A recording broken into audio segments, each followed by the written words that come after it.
So what's up nga pala mga guys, welcome back to my channel nga pala ah, mga Kamark TV. For today's video nga pala ay ipapakita natin kung paano hindi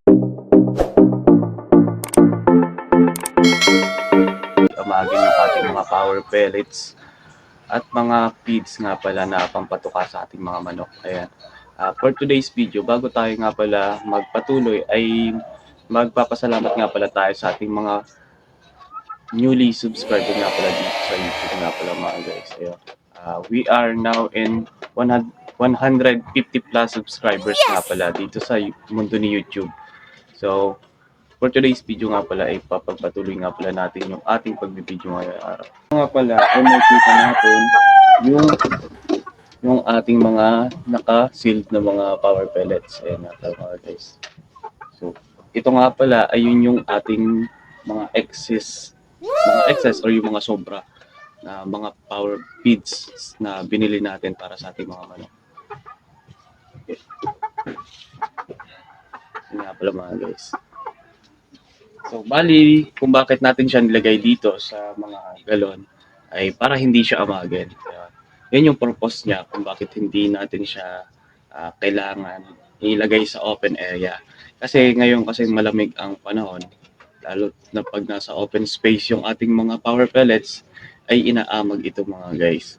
So, ang pangit naman kung papakainin natin yung ating mga manok na may mga amag. So, mawawala yung kanyang balanse ng kanyang katawan. At baka magkaroon pa ng kung anong sakit yung ating mga manok. Lalo't ngayon sa sobrang hirap ng panahon, nag-umuulan at umiinit, ay maaaring magkaroon ng sipon yung ating mga manok. So, bali dito po siya nilalagay mga guys. Yan. Bali may takip siya, then talagang sinasarado natin siya para hindi siya amagin. At itong ating power pellets naman para sa ating mga tandang ay, ayan, nakasilid din siya. So, ito nga pala ay yung ating storage gallons. Dito natin nilalagay yung mga sobra, yung sobrang pampatuka natin. At dito natin nilalagay yung ating pampatuka. Bali, ang nilalagay natin dito ay 2 kilo. Ayun, 2 kilo. Siguro ito ay nagtatagal ng 4 hanggang 5 araw sa ganitong lalagyan. Yan. Dito natin nilalagay yung ating mga pampatuka sa araw-araw. At dito naman, dito natin nilalagay yung ating ibang excess or sabihin na natin sobrang pampatuka na para hindi siya amagin. Ayun. Kasi na-observe ko kasi noong mga nakaraang araw na pag nilalagay natin siya sa open space area or nakasilid lang siya sa kanilang mga plastic bags, ay inaamag yung ating mga power pellets. Lalo na yung mga sabihin na natin mga pampatuka natin sa mga inahing manok natin guys. So sobrang sobrang pangit tingnan or baka magkasakit pa yung ating mga manok. For today's video nga pala ay dito natin siya nilagay. Ayan. Dito natin siya nilagay para meron siyang seal. Mga guys.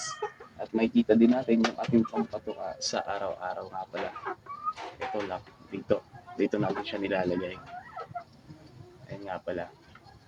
So maraming salamat nga pala sa mga natin ng latest videos nga pala about sa ating manok, yung nakaraang video.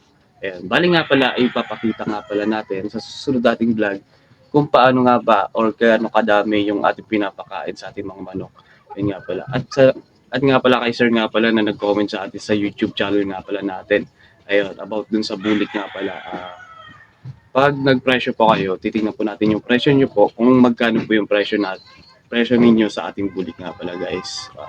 At magko-comment din po ako at magre-reply din po ako sa comment ninyo kung paano or kung magsakaling magka-deal tayo sa bulik natin na pinakita nung nakaraang nating vlog. Yun nga pala mga guys.